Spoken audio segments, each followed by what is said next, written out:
About to bring you in. There he is. Bro, welcome, welcome to the Greg Green live stream.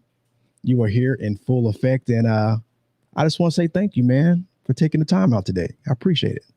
Uncle Freak is back in town. Who got the Cracker Jack? Go Freak. How you doing, man? How you doing? What's up? What's up? I'm Look at you glad to got the be here, man. I appreciate it, man. I'm glad to have you. You got the guns blazing. Don't get you swole on. We're gonna talk about, your whole fitness thing in a little bit. But again, man, just happy to have you here on the stream. Just gonna chop it up a little bit. I know you don't have a lot of time, but I appreciate it. This is sort of like an impromptu. Normally, I want to do it on either Sunday nights or Monday nights, but I'm always down. Like, if one of my boys hits me up and say, "Yo, let me on," I'm like, happy to have you on. And That's me. And it is my hope, as I explained to my guest last week, a good friend of mine, Peach Bratt, who's an MMA fighter. I hope you'll come back, man, like as a regular from time to time, and we can talk about like the events of the day. We can talk about hip hop, music in general, or whatever. When something pops up, if you're available, man, I would love to have you on and get your perspective on that and much, much more. So tell me about yourself, man. How you doing? Man, I'm honored. Yeah, brother, I'm honored to be here, man. Thank you so much for having me. Yo, man, I know this is going to blow up. So you seen me here first. I'm going to be one of the regulars, you know what I'm saying? Like, bro, man, from upstairs, I'm just going to drop in, hop in, come through the window, kick in the door, wave in the 4-4. You know what I'm saying? Oh, you heard was Papa Doe. Man, hey, man. Woo, woo. So we're gonna talk. I don't know. I don't have it on the agenda, but if we can save it for later, man, save it for later. But if you did you see my little promo I did on Facebook when I ran down to the lake? I did a little thing. Did you see that? Yeah, I loved it. Yeah. Did you? Really? Yeah, we need more of it, man. I remember we were on the phone before talking about the human factor. Yeah. You know what I'm saying, man? We can never lose the human factor in anything that we do, man. You know what I'm saying? We are human beings. So it's just weird, man, because I was like, when I did that, right? Before that, I think I said this last week on the stream, that I was sort of feeling myself because I lost some weight in the past couple months. 20 pounds? About 20 pounds, bro, since March, man. About 20 pounds since March. And that's post-COVID. That's pretty good. Yeah. I mean, COVID, I was sitting on my butt working at home and all that stuff. But, but you can start seeing it kind of come off a little bit. Right. And so I was, when I'd be in the bathroom, looking in the mirror and stuff, and I'm like, yeah, sucking it in and all that stuff. But when you're out there running, you're tired. You really aren't thinking about sucking it in. And so when I looked at that video, I was like, oh, do I really want to post this? Because, my titties was kind of hanging out. But I'm working on it, man. Like I was saying, I'm working on it. But you know what? Sometimes you got to put yourself out there. And that's what I did, man. That's what I did. So it's all good. Man, I applaud you for that, man. Because most people, you know what I'm saying, they're embarrassed, man, to be themselves. Yeah. Look, right. I mean, we ain't all going to be looking like Morris Chestnut overnight. You feel what I'm saying? What do you say that, Duke? I watched The Best Man not last night, about 2 nights ago. I was bored. Everybody was sleeping. I couldn't sleep. So it's like, and I get this notification on Netflix that was like, The Best Man's going to stop playing on Netflix on June 30th. I'll say, oh, man, I haven't seen that in a minute. Let me watch The Best Man right quick. Great movie, dude. Great movie. Yeah. Classic, man. Classic. All right. So enough about me. Let's real quick just jump into you real quick. What I want to talk to you about is, one of the things I said on the intro is, you're a music producer, man. You do music. You're a musician. You're an artist in that form. So I really just kind of want to tap into that a little bit and find out a little bit how that all started.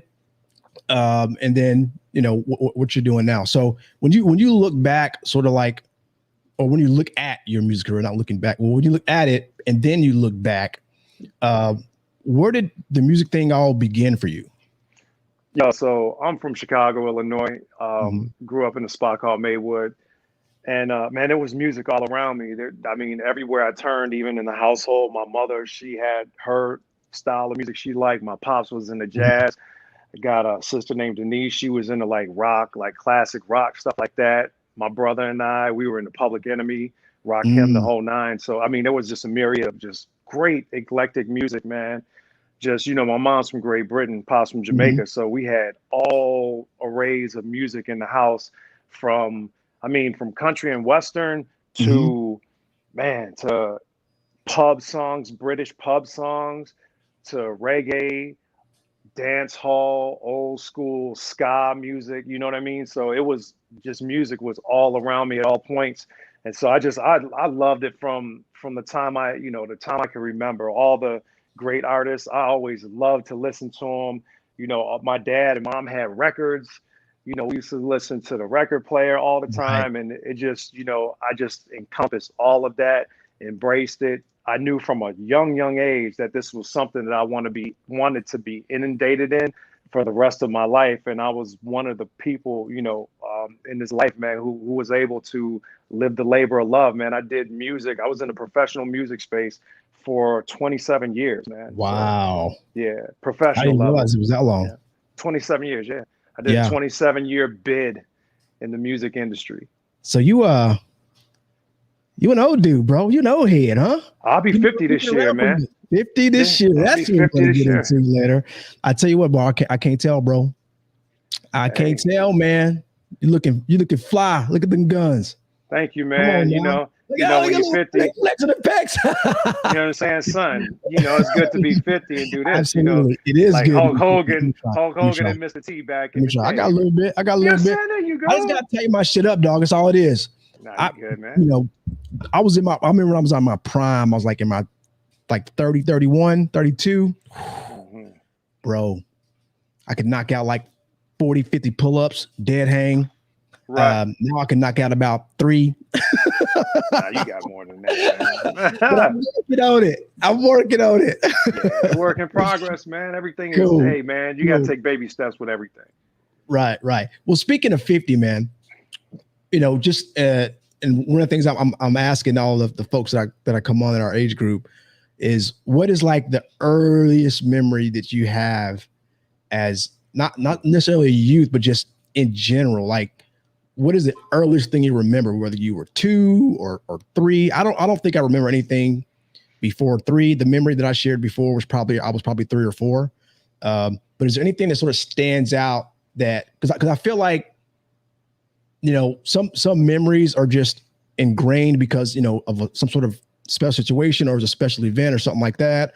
Like, you know, my thing was seeing that albino squirrel, and it's just like, I've never forgotten that. But I don't remember much else during that time frame other than that. So is there anything that you remember about growing up, or just whether it's your family or just yourself, or were you just running around the streets and you saw something crazy?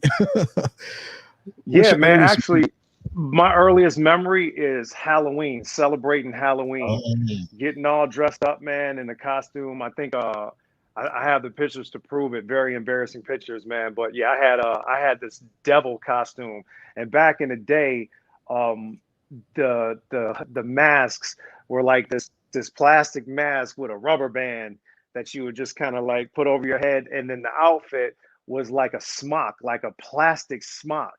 Then I remember I had like the devil one year. The next year I was Batman. So yeah, man, one of my fondest memories was the memory of trick-or-treating around the neighborhood and Halloween, man, pretty much. Yeah. Okay. So what was it like in Chicago, or trick-or-treating? Was it just like, you know, something everybody got hyped for? And because I don't know how that, like, I've never been to Chicago really. I mean, you know, you see it on TV and stuff. I need to make it. Actually, I'm going to be going either I think sometime next year. A really good friend of mine is going to be getting married, and she lives out there. And so I told my wife, man, we're going to Chi-Town and get some of that pizza or something. I don't know. We're just going. Oh yeah, man. Yeah, you got chaperones there, man. Because my brother DJ Lee Farmer, he runs the city. And so really? Yeah, man. Yeah. So, you know, dude, he knows the top-notch sushi joints, everything, fam. So now you'll be in great company. Pizza, you know, man, that's anywhere you go, pretty much in Chicago, you're gonna get great pizza. So, you know, but Chicago, man, I grew up in the crack era. So, you know, going trick-or-treating was supervised by many parents on the block. And then we only went to the designated houses that didn't sell crack and didn't have prostitutes. So, you know, man, it was, we had definitely had rules and boundaries, man. But everybody in that that demographic was very respectful, man. So Right. I don't recall any issues we've ever had, man. Yeah. Like doing stuff as children in our Right. environment. We knew what to look out for. We knew what not to do. But predominantly, man, it was cool, man. It was cool. We saw a lot of interesting things. You know what I'm saying? So cool. Now you mentioned that your mother is from Europe, your father's from Jamaica, so obviously you're biracial. Yeah. Growing up in the '70s in Chicago, what was that like for you? Was it different than did you feel like it was different between you and the other black kids or the white kids? What was the experience like for your mom and your dad in Chicago during that time? What was that experience like, or was it just nothing really of it, and it was sort of like like you guys weren't the only family that looked like that? No, as I recall, we weren't the only family because my Uncle Ray, his wife was from Canada. You know what I mean? So they lived down the block. So we, and then I have an older brother again, DJ Lee Farmer. Right. He was in kickboxing, gymnastics, wrestling, the whole nine, man. So, I had a big brother to look out for me. I definitely fought my own battles, but we scrapped with the brothers. We scrapped with the others. You know what I'm saying? I got it from both sides, from the African Americans, who were not conscious. They called me zebra and half breed and all that and Oreo cookie, and I fought my way out of that. I earned my respect. And then, the Italians and the Irish cats called me nigger, coon, spade, spook, the whole thing. And I had to whoop their ass. So, it was a constant battle. It was a constant battle, man, which was dope, though, because it made me who I am. I'm not scared of anything. I'm a fighter. I was a fighter then. I'm a fighter now. A lot more refined. So, you know what I'm saying, man? I'm just too old to fight right now. I moved here to Austin, man, where it's hippie peaceful, man. I do my trails and, you know what I'm saying? I ain't got to deal with adversity in the in the context of racial adversity anymore, man. So it was I was constantly fighting, man, all the time. Constantly fighting. Yep. Yeah, I just think it's an interesting dynamic, especially within the African American community as well. I mean, I think for the most part, you probably agree, or if not, tell me so, that most of the outside world saw you as a black person in general, but even within the black community or the African American community, you had to deal with those sorts of things. People calling you zebra, and I don't know, I don't know. Remember, you used to always talk about how light skin was cool in the '80s, and then it went out. When Wesley Snipes hit the screen, and all this stuff. So colorism is huge, and so I think it's great that you've taken that and look at it as something that's kind of molded you into who you are today. So that's pretty dope, bro. That's pretty dope. Yeah, my dad, he was super dark skinned. My dad was very, very dark skinned, man. He was an incredibly handsome man. So, I grew up with the perception of black is beautiful. Right. The darker the berry, the sweeter the juice, man. The darker the berry, the sweeter the juice. You know what I'm saying? Pac. And man, my thing is, one of my brothers, man, from when I was signed to J Records, his name is Randy. He's a dark skinned cat, man. It's like he's my brother. You know what I'm saying, man? I don't see that. I don't adhere to that brown paper bag rule, man. I don't think, brown skin, light skin is special or none of that stuff, man. I think, it's overemphasized in our community. For sure. I think in the public space, man, it's, the glorification of the curly hair, light skin. I think it's overdone, over accentuated, man. I do not support that. I support equalism, everybody being equal. Man, I never saw that, and I still don't see that. You know what I mean? Like, I don't, man. And that's what further divides us. Right. You know what I'm saying? And it's stupid, man. If we play into that, then we're doing exactly, what is adverse to the way we should be living a quality, unified life. Cool, man. All right. So talk to me a little bit about, what? Give me 1 second, dude. Somebody opened my door and that laundry room is going. So give me 1 second. Cause the sound man. Yeah. Yes.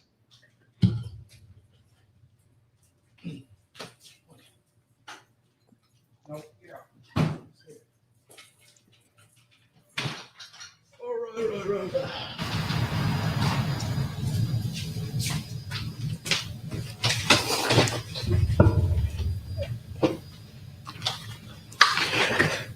Yeah, man, that dryer is loud. No problem, man. We do this from the comforts of our own home, man. That's the space we live in, right? It already sounds better. All right. Took off the hat, got the mohawk going. So when I first saw you, when I first met you, actually, the first time I ever saw you was like on a video screen. You just on a promo, and then and you had the mohawk, and then you've had it like pretty much ever since I've known you, as far as I know. How did that come about? When you start rocking the mohawk, and what's up with that mohawk? Man, back in the day, I had a 22-inch zebra stripe mohawk. Back in the day, I always rocked the mohawk. Yeah, dude, I always rocked the mohawk, man. I was the only cat in Chicago that rocked the mohawk. That's what I was known for. I was known for the wicked hairstyles, man. My female friends, they did hair. You know what I'm saying? They were always experimenting on me. I'm like, yo, you know what? At that time, my hair grew back. So, I was like, yo, you could dye it, you could cut it, you could shave it. And so to be completely honest, because I like to be honest, man, my hair don't grow like hair anymore. So the only place it grows now is the little patch. And I'm trying to hold on to what little hair I have. Hey, I wasn't even, trying to go there, but I feel you, bro, 100%. Yeah, I can't even do. That's why I'm rocking the hats, though. I can't even do the mohawk. I tried that shit. I wish I would have. Because I actually took some photos. I might pull them up here. That I was playing around one day, and I shaved. I made my beard into like the handlebars, and I had like the Mr. T thing going. Had the big sideburns on, so I just took a couple of photos, and I just was just playing around. But yeah, man, I like it on you, dog. It's you for sure. It fits you 100%. So good on you. Let's get back to the music real quick. Okay. You mentioned that you were in the music industry for 27 years. You used the word were. I guess that means you're not anymore. But what was that experience like for you? And then obviously you're still making music, I'm sure, because you're a musician. I was watching. Bro, I'm sorry, I'm going off a tangent here. But have you seen or have you listened to the Dave Chappelle, Talib Kweli, and Mos Def's podcast? Of course. Oh, it is, man. It's just on point. It's just on point. Yeah, it is, man. It is. Anyway, Mos Def was on Talib's podcast, and he was just telling him about people asking about when's the next Black Star album going to come out? When's the Black Star album going to come out? And he was like, man, I don't do music for other people. He goes, if you want another Black Star album, you put it out. But he says, we're working on it, but he said, real musicians or people who love music make music. Mm-hmm. Right. So people claim they love music that aren't musicians, but he's saying that if you love music, you make music. So kind of going back to what I was going to ask you, you still make music, but not in the industry. But talk to me a little bit about your experience in the music industry. Yeah, man. I said, I was in the music industry. Let me put it this way. Let me rephrase it. I was in the major label music industry for 27 years, man. Mm-hmm. I have pretty much I got to the highest level. I won a Grammy, several platinum records. I've done remixes for Prince, Michael Jackson, Janet Jackson. Won a Grammy 2002 with Roger Sanchez for No Doubt. Grammy nomination with Lenny Kravitz and Alicia Keys. I was signed to J Records with Alicia Keys, O-Town in 2000, and my boy Randy, who I was talking about, Randy Beasley. He was signed to a group called Art of Soul. And so, yeah, man, it was dope, man. I had deals with G Unit, worked with 50, Dr. Dre, Eminem, Jay-Z, Beanie Siegel, Freeway, you name it, man. Beyonce, worked with her. I worked with everybody, man. And that over that 27-year period, it was pretty much everything I did was in the major label space. And so it was very beneficial, lucrative and everything. But I needed more freedom. So what I did is 4 years ago, I moved out of New York. I kind of retired from that space. And I moved here to Austin, Texas to start an independent record label. I started that, released a single called Freak Somebody with my big brother, Fat Man Scoop, on my label. Yeah, on my label, man. Right. And he and I enjoyed the fruits of that labor, which there's no comparison to doing something independent that's your own and then having the major label realm, kind of take your intellectual property and pimp it and then give you the scraps. You know what I'm saying, man? So, I'm still very much in the music space. I'm working with Slick, who was the lead singer of Public Announcement. I have a single on his album. Sharkey, Isaiah Sharkey, who is a guitar player for John Mayer, D'Angelo, plays for everybody. I got a record with him on his record. Chris Robb, who plays for Talib. He also plays for Stevie Wonder. He's the band director for John Legend. Got a remix on one of his songs from his record coming out. And then I'm developing an artist for the lady that signed Lady Gaga for her record label. So that's my artist that I'm bringing to the forefront. Her name is Jess Stickley. She's from the UK. So we're preparing her full project for release at some point, in the fall. So I'm very much in the music space, but I'm in the space where everything I do now, I'm in control. That's what I'm talking about. Different. Yeah, it's kind of like I'm on some grown man-ish right now. Before that's what I I'm was talking on, about. I was doing everything for the major labels. Now I'm doing it for friends who have their independent situations, man, but they're still in the space. So it's more meaningful now, man. It's just better. You know what I'm saying? Cool, man. Well, I can't wait to hear more from you. I've looked at, a little bit of your catalog. I'm gonna steal some of it for my show. if you don't mind, I got you on some other stuff. I got you on some different stuff too. I told you that. So all right, we'll chop that up. Cool. I definitely want to get some stuff from you. I got to see something on my mic. I don't like that. Hold on, we good. All right, I get to edit this out anyway, so I ain't worried about it. Because it's on my screen. That's what it is. You good? Yeah, I'm good. All right, man. Let's move on. I know you don't have a lot of time, so I really want to kind of get into your fitness lifestyle real quick and talk about that. I see your IG dog all the time. I see your stories. You be putting in work, bro. You putting in work. You mentioned already, you about to be 50 this year. So that's coming up. So first, I guess let me ask you. A lot of people get stressed out about that. I mean, I don't think that you are, just because you're comfortable, I think, with yourself. But is there anything that do you feel any kind of way about that getting ready to hit that milestone and turning 50 before we even talk about like the health and all that? Yeah, you know what, man? I'm just happy I made it this far, man. Right. I had great parents, man. My father passed away in 2006. My mother's still alive and well. But man, I had great direction as a child, man. My parents were separated, but I still had a father in my life, and he was very prominent. You know what I'm saying? And I had great direction, great, values were instilled in me. I love music, man. Music is my life. Music was my life. And at an early age, again, for the sake of being redundant, I knew what I wanted to do and become in this life. So my father put me on the path, man. He started me early, at a very early age, playing guitar. He's like, yo, man, you know what? You could be a producer, singer, rapper, whatever you want to do. Right. But if you play instruments, and as many as you can, you'll always have a job.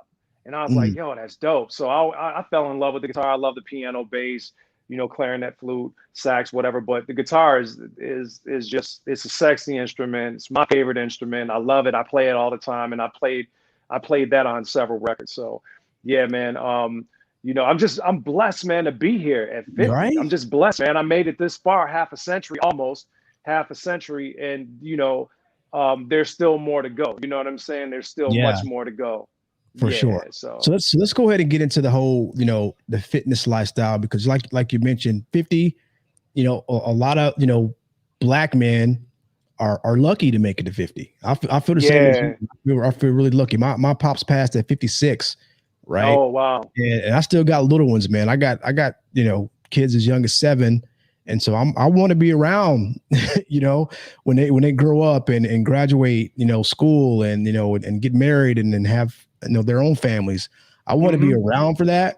So I've been a person that's always taken my health serious to a certain degree. I think with being in the military for as long as I was, it was a requirement to be fit, so, and then once I retired, and now it's been like 10 years since I've been out, it's like a roller coaster. I have my ups and my downs. But like I said, this 50, man, is really like saying, all right, I need to get my shit together. It's real. Because I don't, Pops was gone at 56. And I just, that's not that far away for me, and I'm trying to be at least 80, at least, if I get to 80, I'll be good. But you, I mean, again, to talk to me a little bit about your lifestyle and your commitment to fitness. I know that, you're a diehard vegan. I want to learn more about how that started. And how long you've been doing that, and how that's worked for you. My oldest daughter is a hardcore vegan. So much so, dude, she won't even go to a restaurant and order a salad if they serve meat. Mm-hmm. Just won't even go inside there. But talk to me about, being a vegan and then, having a long lifestyle of fitness. Okay. Yeah. So let's kind of go back a little bit to my days in the music industry, my younger days. So, man, I play every instrument. Clive Davis signed me on the merit of me playing several instruments. At that time, I was singing, rapping, the whole nine. So I was kind of like Prince minus the high heels. You know what I'm saying? So, why don't wear no heels, bro? You had the curly hair, all that shit. You had the Prince thing doing, just taller. That's the thing. I didn't have the balance that little man had, dude. You know what I'm saying? I just didn't have it. I didn't want to fall over, embarrass myself. The dude was so proficient, rocking them, and so dope, man. Like, you know what I'm saying? Bro, he's the only dude that can pull that off, bro. For real. Yeah, man. He's my favorite artist all the time, man. Sure, but yeah, so my thing was always like this. You know what, man? Being that I studied music for so long and got really good on the instruments, I want to be the full package, man. And also too, I don't drink or smoke. So when I came up in the studio, man, I had a bottle of Fiji water and a couple Granny Smith apples, man. And between takes of me producing the artist or whatever, I bust out a clip of pull-ups or sit-ups or something, man. So like, I always wanted people to, like, when they left me, they were like, yo, man, this dude is serious about his music. He came in here not BSing, and this dude is ripped up. And I always like Abs, man. They've always been something, man. Abs, to me, always kept the 8-pack until COVID hit, man, when all the gyms closed down. Right. And, man, dude, and not eating meat and staying away from dairy and all that, man, and gluten, it keeps you thin, man. It keeps you in great shape, man, if you exercise. So you're not carrying all these byproducts in your body, man.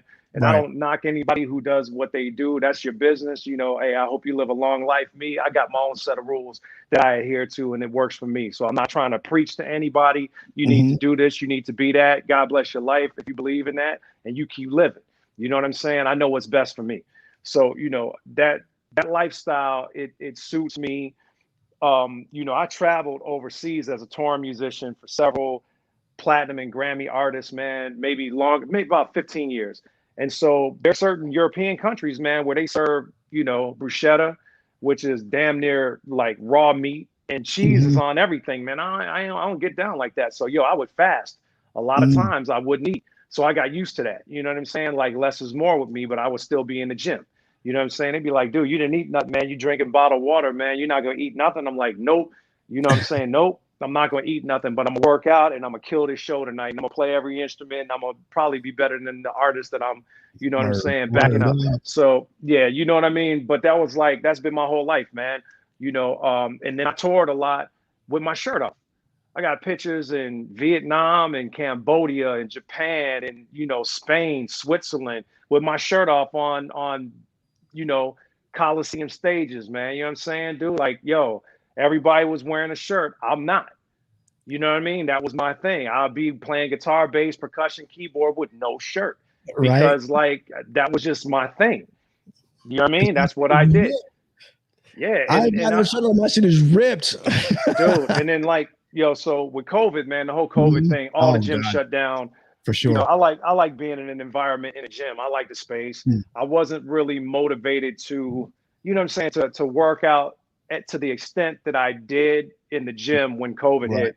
So I didn't slack off. I just wasn't as intense, and I lost my 8-pack. So January 1st came, and I'm like, I'm going to fast for 7 days, and I'm going to reboot my life. And my gift to myself this year, hitting half a century, is to give myself the physique that I deserve to have and that I had before. And so I reached the milestone. I reached my 8-pack. I got my 8-pack back on the 14th of this month, and I took 7 days off. And then so I just started a brand new regiment on Monday that's like quadruple what I was doing. So I have my 8-pack. I'm not going to show it to the world maybe until September. You know what I mean? Oh, because, man, I was just about to ask to see it, bro. Nah, man, I'm chilling. Man, let's see the tummy, man. Trust me, I got it. Trust me, I got it. Trust me, I got it. But hey, I believe you, bro. I believe you. I just want to get a little bit tighter. You know what I'm saying? Yeah. I'm good where I'm at, like for the flossing. But for me, what I want, yo, fam, I just say another 30 days, but I'm gonna give myself another 90 days to just be like, yo, is this dude like, did he get lipo? Did he get cool scope? Nope. Nope. Right. I'm just doing it, you know, so I could put the mathematics together to show other people, specifically African American people over 45, how to get a physique like Freak. You know what I'm saying? So get a physique like Freak, dude. You are a freak of nature. When I see you working out, but I'm trying to get there too, bro. Like I mentioned before, like, you know, in my late 20s and early 30s, you know, I didn't have to work hard for a 6-pack. It was just there. And, you know, and I just worked out, you know, not even knowing I was working out, just being active all the time, you know, training, you know, in the Marines and all that stuff. But it slowly goes away, right? It's slow. And the next thing you know, dude, you got this dad bod and like, damn. But here's the thing, man. So after losing that weight, don't quite have a 6-pack yet, but I can see it. It's still there. If I squeeze it in, I can see it, and it's like, oh shit, there it is. And I thought I could never like get it back. I thought it would never happen. It's your diet, man. Oh yeah. It's 98% your diet. That's what people don't understand, man. It's your diet, and there's certain times you shouldn't eat after. You know what I'm saying? There's certain things that us as African American people, man, we were eating. You know, man, if to go back hundreds of thousands of years, man, when we, you know, occupied fully our own territory and our own space that we dominated, man, we weren't eating this Western food. Right. We were foraging, man. We were hunting. You know what I'm saying? We were catching our food. You know what I mean? Our food didn't have bovine hormones and all this crazy stuff in it. You know what I mean? So there's a lot of foods that we're eating that are comfort foods, that were scraps that the dogs wouldn't even eat, that cause inflammation, man, that we call soul food, which is, you know, I mean, aside from collard greens, mustard greens, and all that, the rest of it's crap. It's crap. It's all garbage, man. It's garbage. And there's a lot of food that we shouldn't eat. But, you know, for the sake of us, you know, wanting to be in our comfort zone, we're killing ourselves. And I won't be that person. I'm not going to be that person. I'm going to be 80 years old with a 6-pack. I heard that, bro. I heard that. Well, I think, you know, for me, I think I don't think I could ever do the whole vegan thing 100%. I think it's, you know, it's all about balance. And this is what I've seen, like in sort of my up and down, you know, struggle, for lack of a better term, is that, you know, when I change what I'm eating, that's when I get the results the fastest. Right. So, but I like to have cheat days and things like that. You know, my wife, you know, is from Japan. So she, you know, her diet is very different than a Western diet. And so, but, you know, she's been here for a few years and she's sort of kind of adapted, starting to adapt a little bit. But at the same time, she recognizes that, hey, whoa, what happened here?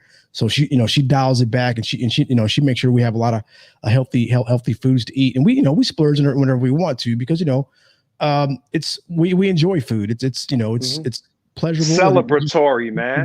Exactly. But you just can't overdo it, man. And that's what we do all the time. You know, I think Americans especially, you know, we eat, we get full and we keep eating. Right. And it's like, because it tastes good. You just got to stop eating and you got to exercise more. People got to start moving, get the butt. So when I start changing my diet, mostly just, you know, eliminating sugar and eliminating carbohydrates for, you know, a short period of time, and then slowly reintroducing some for, you know, just for energy so I could get through my workouts. It's just really been impactful. And it's all for me. It's all about consistency. Because what happens to me is I'll be doing the shit and I'll be feeling good, looking good, losing the weight, and then I'll take a week off, or a day I'll turn into a week, and a week will turn into 2 weeks, and turn into a month. Then it's like, oh shit, I already put back on 5 or 10 pounds. So now I'm more focused just on being committed to consistency, right? And keeping a balanced diet, right? Not just eating wherever the hell I want, whenever the hell I want. And there's a lot that you can eat that you enjoy that's good for you. One of the things I eat a lot now, just like for snacks, I remember you put a post on on one of your IG stories, and you put eat your water, and you had like watermelon and all that stuff right there, right? And so that's like when I get like a little hungry or crazy, I got like my fridge right there. I got a little bowl of melon and watermelon. I just snack on that, dude, and it has that it's a little sweet, so it kind of soothes my sweet tooth, and then I'm good, bro. I'm good. So yeah, man, I just want you to know, I see you like on the IG. I see you doing your thing. You be sending me stuff all the time too. I see all that. I don't always respond right away, but I see it, man. And it's definitely motivating me and is helping me to maintain my commitment to consistency. And so I appreciate that, man. And just keep those messages coming, if you would. Nice. Well, check it out. My mantra is this, man. My whole mantra is this. Hey, man, what you got to do, whatever suits you. You know what I mean? Whatever makes you happy in life. I'm never, trying to cut anybody's happiness off. I will never try to sell you anything. I'm not sitting up here with a Freak Fineman shirt and then, look, www, whatever, go to my website, support me. Right. I got my own stuff. I'm good. I'm financially stable. I don't want to sell you anything. However, all I want to do is I just want to see our people live, man. That's it. For sure. And I got the mathematics, I got the know-how, and I got the tools to help us live a longer life. Now, if you choose to do it, I'll be launching, my own YouTube channel, my fitness and nutrition YouTube channel in September. You know what I'm saying? And just, to give aid to those in our community and beyond our community. But I'm focusing on those in our community that want to do better with nutrition and fitness. And I'll be that person, that trainer there for them for free. Again, I don't need you to buy anything. You know what I'm saying? I'm not selling you anything. I just want you to live. And if you want to live, come holler at me. Hey, man, I am looking forward. I didn't know that you was working on that. I'm looking forward to it. I want to be involved in some form or fashion. So just we're going hiking. We're going hiking. I got my vest coming. My weighted vest is on its way. It should be here this week. And then we're hitting those 6-mile trails with the 938-foot elevation in those hills, man, in the hill country. Yeah, we're doing it. I got new hiking Pumas coming. You made me laugh, man. When I was like, "Yo, man, I want to work out with you, but don't kill me." I want to kill you. I'm gonna murder you. One second. Hold that thought. Just hold that thought, man. Okay. Hold that thought, man. Hold that thought. Like I said, man. Yo, dude, when you work out with me, there's a couple of things that are gonna happen, man. I love you to death. You're my brother. But I'm gonna kill you, man. Right. I'm gonna get you, dog. I'm gonna get you, man. It's gonna be fun, man. Halloween, but we'll get into that next time. Yeah, I always want to make you laugh, man. But dude, we're gonna have some fun, man. I'm gonna amass some of the brothers, man. You know what I'm saying? So we can have a boys' day out, men's day out. Let's do it. Like it'll all consist of men. That's what I'm talking about. Yeah, man, I'm bonding, man. We chop it up on the trail. Absolutely. See some nature, man. Respect nature. Respect everything that Austin has to provide, man, which is a great outdoors place. And just live, man, and build, man, and continue to be positive people. When are we doing this? When is day one? Holla at your boy. Man, in 2 weeks. What's up? 2 weeks. 2 weeks. Yeah, in 2 All right, weeks. let me know. I think the next 2-3 weeks, man, is committed. School's out. So my daughter's like, look, we going here, we going there. I'm like, cool, whatever you want to do, because school is coming. School's right around the corner. You're gonna be able to do all that stuff. Yeah, always fast. As frequently. Look, I know you got to get back to your little girl. So there's one more thing I want to do with you before you go. I just kind of randomly just found some images on the internet. Okay. So I'm gonna just pop up an image, and you just tell me, about it, what you remember about it, or what it is, or what you're doing, and all that stuff, right? Okay. Okay. So it's on like an overlay, so it's gonna like block our screen a little bit, but we'll get the photo. So, or we'll get that. Okay. You'll get the idea. So let me try this first one right here. All right. Man, yo, okay, in Harlem, that was for a photo shoot I was doing for some DJ stuff, for some DJ gigs, man. So yeah, that was right there in Harlem on 154th Street at like the dead end. I think I think it was by McCombs Bridge. Yep. So that was for a photo shoot. And then that's my Halloween 3 Season of the Witch t-shirt, which I had to rock. Dope. All right. Next one coming up. Man, Tribal People. So that's a song that I produced with my brother DJ Lee Farmer, featuring Jaquita May, featuring GTO, two people that I toured extensively with. And I may have some very good news really soon about a placement in a major movie with this song. So stay tuned. I think it's gonna happen. So stay tuned. Cool. All right. Now this next one looks a little older. Cause you look like a young whippersnapper in this photo, but just kind of tell me if you remember where you were or what you were doing here. Hold on. Okay. Yeah, man, that was opening for the Beatles, the two remaining Beatles, Ringo Starr and Paul McCartney, at the Cirque du Soleil for the Beatles at the Mirage in Las Vegas, man. And my mom, one of her favorite groups, being that she's from London, lived in Liverpool, one of her favorite groups is the Beatles, man. So we flew my mom out to meet them and to also see her son play for her favorite group, open for her favorite group, rather. Yeah, so I had the keyboard, I had the bass, the guitar, the percussion. Yeah, so I played like a bunch of stuff. Yeah, that's in Vegas. Cool. All right. And I was younger than I had hair. All right, we got like, I think 4 more to go. Now I'll let you go. Let's do this. What is that, bro? Yo, Madman. Okay, Madman was a movie made by Gary Sales in 1981, released in 1982. It was the second most successful independent horror movie next to Halloween. Quentin Tarantino has the movie placed in all of his festivals, his movie festivals all over the world. So Gary Sales is a good friend of mine. And I love, this is one of my favorite movies ever. And so he and I got together and did a tribute to Paul Ehlers, who played the Madman. And yeah, it's out on my my label, Macabre Records. Wow. So can you find this movie anywhere now? Yeah, you can find it everywhere, man. Yeah, just look for Madman. Yep, Madman. Oh, Madman. Yep. You got to see it. It was dope, son. They made it in upstate New York, man, in the Catskills. No doubt. All right. I thought this was interesting here. Here we go. All right. What is this? What is this all about here? Oh man, EDM World is like the #1 EDM magazine.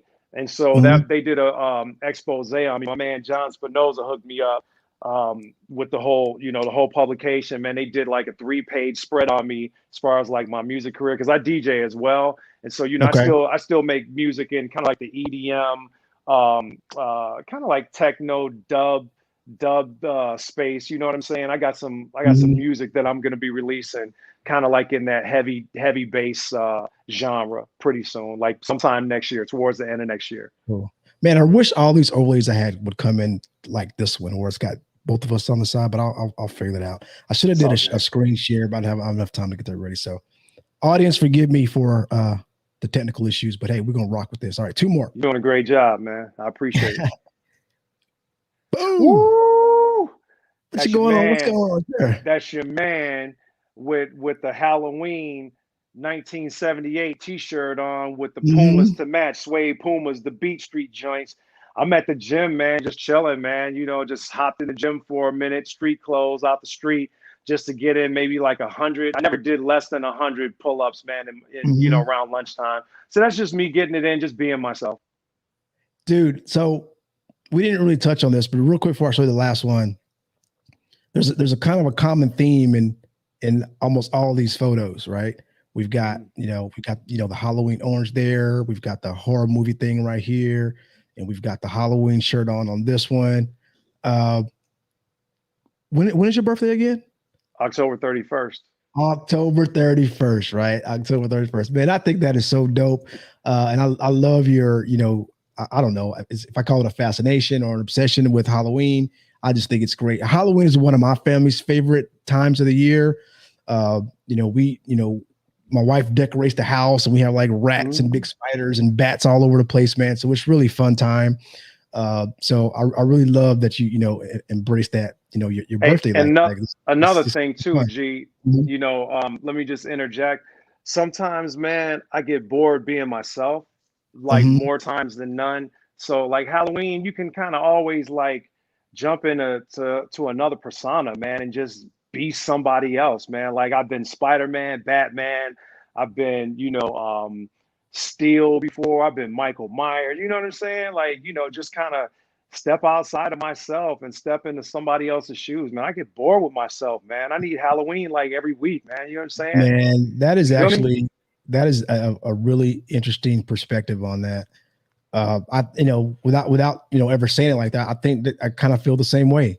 You just kind of get to go out, you can mask up or you can just, be somebody totally different than who you are.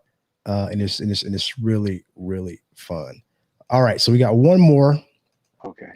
Let me just find it again. And this is, I think what I'm showing you now is actually behind you on the wall. Oh yeah. Okay. Man, I was talking to my homie Randy, man. Randy and I were writing a song today for our artist Jess. And I was just talking to him about this session, man. Actually, this was for Jay-Z for the American Gangster soundtrack, the movie featuring Russell Crowe and my favorite Denzel Washington. I did track number 11, Say Hello, with DJ Toomp, who produced pretty much every hit for T.I. So he and I got together, man. We did the track number 11. It's crazy too, because on the Curtis album, track number 11, Amusement Park, is my single as well. So yeah, man, that was a cool moment.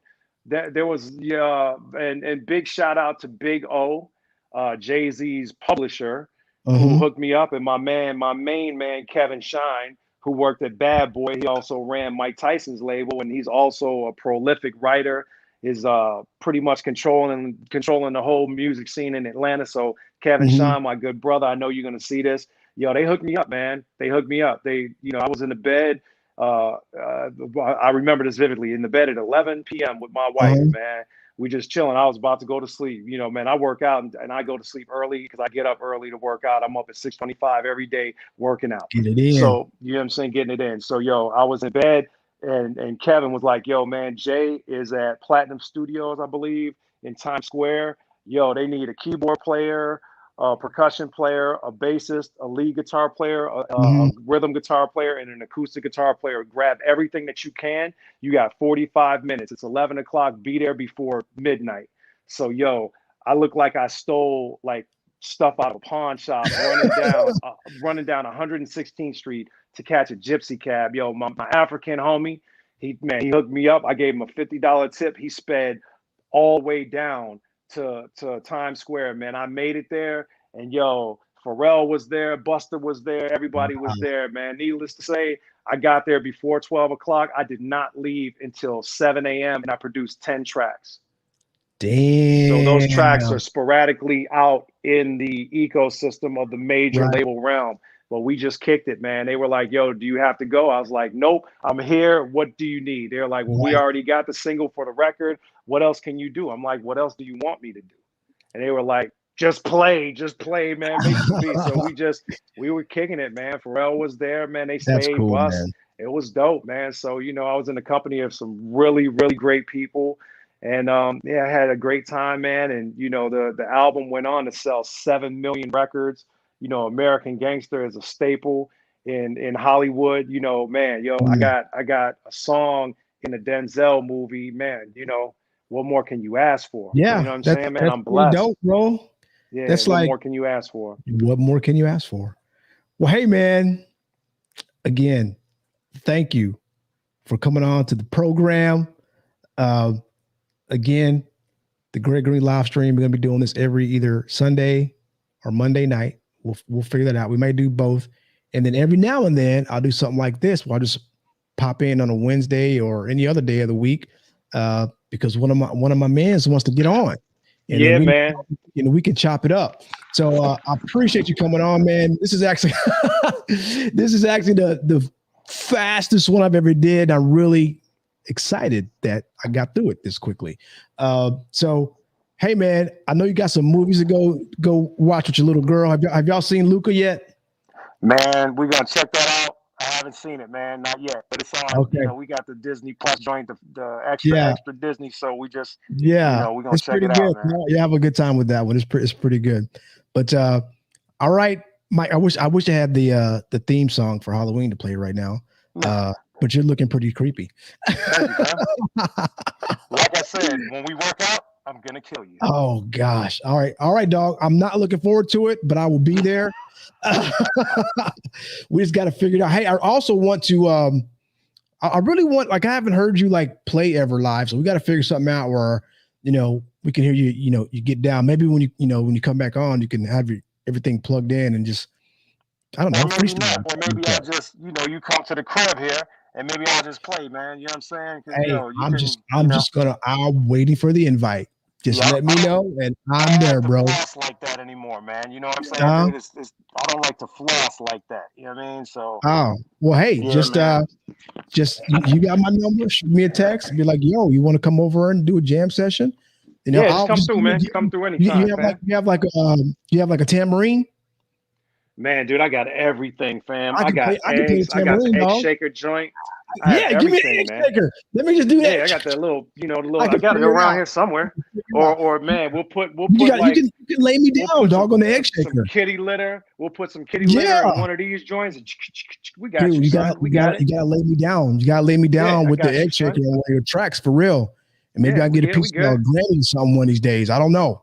But I'm down for the egg shaker. I show off from time to time on my IG, man. I play I play some Al Green, some Prince, some Guns N' Roses, man, from time to time. So there's some stuff on my IG where you see me get down, but it just go to Google and type in Freak Fineman, and there's gonna be a ton of records, man, that you can hear me play, from Beyonce to 50 to Jay-Z to whoever. You know what I'm saying? Then you can hear how I really get down.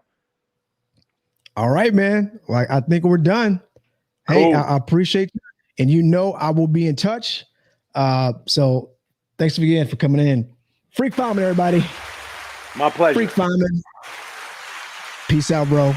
I'll let your boy off for real. 2 weeks. Yes. Let's do that hiking thing. Yeah, we got it. Yep. Okay. We out. Take care, y'all. Peace. Take care, everyone.